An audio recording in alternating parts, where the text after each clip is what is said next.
ഉമ്മ ഞാൻ രാവിലെ വന്നപ്പോളേ എനിക്ക് ഭയങ്കര ടെൻഷൻ. നിങ്ങളെ കൈമലൊന്നും ഇല്ലായിട്ട് 2 പവൻ 2 വളങ്ങ് വാങ്ങി തരും. നിങ്ങളൊന്നും വിചാരിക്കരുത് മുതലാളി. ഞാൻ അടുത്ത ആഴ്ച ലീവാണ്. നീ എപ്പോഴാ വരാമെന്നും പറയാൻ പറ്റൂല. ഇത് തിരക്കുണ്ടെങ്കിൽ നിങ്ങൾ വരാൻ നോക്കിക്കോട്ടോ. ഇവനെന്താ പറ്റിയേ? ഇന്നെന്താ ഒരു പിച്ചുമ്പയും പറയുന്ന? ഇത് മതിട്ടോ, ഇത് അടിപൊളി, ഇത് സെറ്റാ സാറ്. നിങ്ങളിത് മാറ്റി വെക്കുന്നാല്. ഐഫോൺ 17 ഉണ്ടോ? നമുക്കൊരു 6 പീസ് വേണോ? സ്റ്റോക്ക് ഉണ്ട്, അതൊന്ന് മാറ്റി വെക്കുന്നാല്. ഞാനേ ഒരാഴ്ച കഴിഞ്ഞിട്ട് വരുന്നു. അടാ ഓന് ഇവിടെയും വന്നിക്കില്ലോ. ഇതിപ്പോ പിച്ചുമേ പറഞ്ഞു പോയിക്കണോന്. അസ്സലാമു അലൈക്കും മാമാ.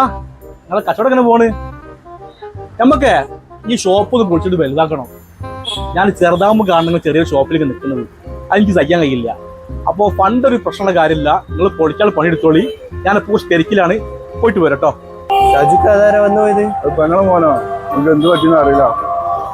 ഹലോ, പിന്നെ മൊത്തം കൊണ്ട് പൊളിച്ചാൽ കേട്ടോ, ഒന്നും ബാക്കി വെക്കണ്ട. നമ്മൾ പുതിയ ഉണ്ടാക്കാനുള്ളതാണ്. പിന്നെ സാധനം കൊണ്ടുപോകണോ അവിടെ മൊത്തം പുതിയ സാധനം നമുക്ക് വെക്കണം കേട്ടോ. ഒന്നും പേടിക്കണ്ട, ഒക്കെ ഞാൻ ഏറ്റ്. അല്ല, എൻ്റെ ഒറ്റ ഉറപ്പിന്റെ മോളട്ടോ ഇയാൾക്ക് ഫുള്ള് ഞാൻ വാക്ക് കൊടുത്തത്.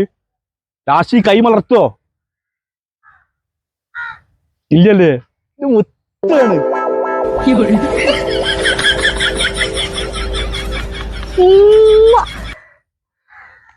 നാളെ ഇപ്പൊ നമുക്ക് ഇവിടെ പോവാ.